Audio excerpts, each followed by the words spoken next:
போடுறோம். அப்புறம் பொய்னா பாஜகவினர் வந்து பொய்யான தகவலை வெளியிடுறாங்க, அது நீங்க வீட்டியமா இருந்து வெளியிடுறீங்க அப்படின்னு சொல்றாங்க. இப்ப இப்படி பேசுவோம். நாங்க பாஜகவின் வீட்டியம் தன்னுடைய பிறந்த நாள் செய்தியில என்னுடைய பிறந்த நாள் செய்தி அப்படின்னு வெளியிட்டது விடுதலையில் முகமதியரி, அதாவது இஸ்லாமியர்கள் கிறித்தவர்கள் இவர்களெல்லாம், இந்த இஸ்லாமியர்கள் கிறித்தவர்கள் இவர்களெல்லாம் நமக்கு எதிரிகள். இந்த கும்பல்கள் இந்த குழுக்கள் நமக்கு எதிரானவர்கள்னா அந்த நமக்குங்கிறதுல யார் நமக்குங்கிறது யார்? பார்ப்பனன் எதிரி. நம்மில் கீழானவர், அந்த கீழானவன் யார்? நம்மில் எவனும் கீழா இருக்கக்கூடாது, அவனை மேலே உயர்த்தி விட வேண்டும். உயர்ந்தவன் தாழ்ந்தவன் இருக்கக்கூடாது.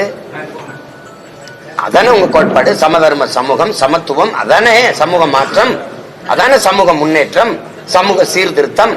நமக்கு கீழே உள்ளவர்கள் கீழானவர்கள் கிறித்தவர் இஸ்லாமியர் இவரெல்லாம் எதிரின்னா அப்ப நம்மினம் அது எங்க? அந்த எந்த இனம்?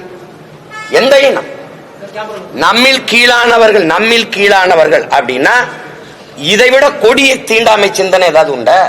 அது யாரு? உங்கள கீழானவ யாரு? யாருன்னு சொல்லுங்க. அதனால அம்பேத்கர் மாதிரி இல்ல, எனக்கு நான் யாருக்கு அடிமை இல்லை, எனக்கு யாரும் அடிமை இல்லை, அந்த கோட்பாடு மாதிரி இல்லையே. நம்மில் கீழானவர் அதை யார்? இந்த சான்று கேட்கிற விளக்கம் கேட்கிற பெருமக்கள் இல்லை, இந்த திராவிடம் தான், இந்த பெரியாரிய கோட்பாடு தான், இந்த திமுக தான் எங்களுக்கெல்லாம் பாதுகாப்புன்னு சொல்ற கிறிஸ்தவ இஸ்லாமிய பெருமக்கள். இஸ்லாமியர் கிறிஸ்தவர்கள் எதிரிகள் என்று சொல்றது எப்படி?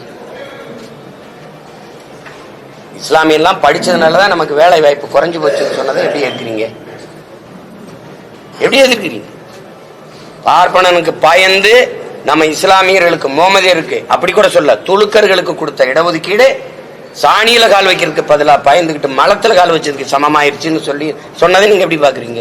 இதுக்கெல்லாம் சான்று கேட்கல.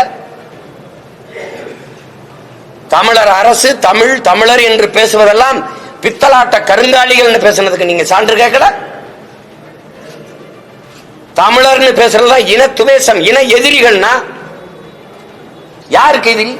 தமிழர்கள், நாங்கள் தமிழர்கள் பேசுறது எந்த இனத்துக்கு எதிரி? திராவிட இனத்திற்கு எதிரினா யாரு திராவிடன்? யாரு திராவிடன்? அது எப்படி தமிழர் இல்லாத இங்கேயுமே ஒரு திராவிட இனம் தனியா இருக்கா? தனியா இருக்கா?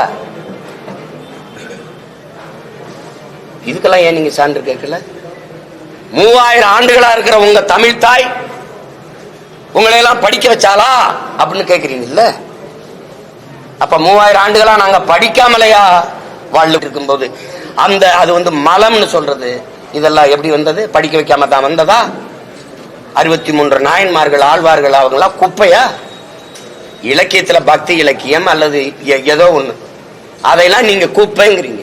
வள்ளுவன் ஒரு முட்டாப்பைய, கம்பன் ஒரு முட்டாப்பைய, அவன் ஒரு எதிரி, இளங்க ஒரு எதிரி, இதெல்லாம் எதிரிங்கிறீங்க. படிக்கவே இல்லைன்றீங்க. நாங்க கல்வி சிறந்த தமிழ்நாடு, புகழ் கம்பன் பிறந்த தமிழ்நாடுங்கிற பாரு. ஒரு காலம் தானே. இப்ப எது சரி? எது சரி? கல்வியில் சிறந்த தமிழ்நாடுங்கிறான், புகழ் கம்பன் பிறந்த தமிழ்நாடு. வள்ளுவன் தன்னை உலகினுக்கே தந்து வான்புகழ் கொண்ட தமிழ்நாடுங்கிறான். யாம் அறிந்த புலவரிலே கம்பனை போல் வள்ளுவன் போல் இளங்கோ போல் பூமிதனில் யாங்கேனும் பிறந்ததில்லை. உண்மை வெறும் புகழ்ச்சி இல்லைங்கிறான். இவர்களை போல புரட்டு பொய் பேசிட்டு தெரியலமே. உண்மை வேறு, இது புகழ்ச்சி இல்லைங்கிறான். நீங்க முட்டாள், ஒண்ணுமே படிக்கல, அவன் முட்டாள், திருக்குறள் திருவள்ளுவர் ஒரு முட்டாள் அப்படின்னா நீங்க யாரு? எவ்வளவு காலத்துக்கு நீங்க இது பண்ணுவீங்க? அம்பேத்கரையும் பெரியாரையும் ஒப்பிடுறது மாதிரி ஒரு ஏதாவது ஒண்ணு இருக்கா? ஒரு முரண் இருக்கா? ஒரு முரண் இருக்கா? சிலைய ரெண்டு ஒன்னா வச்சா ஒன்னாயிருமா? ரெண்டு பேர் சிந்தனையும் ஒன்னா. ஆனால் அம்பேத்கர் உலகத்திலே ஆக சிறந்த கல்வியாளர். இவர் என்ன? இவர் யாரு? முதல்ல அவன் ஆகப்பெரும் தத்துவார்த்தவாதி. இவர் யாரு?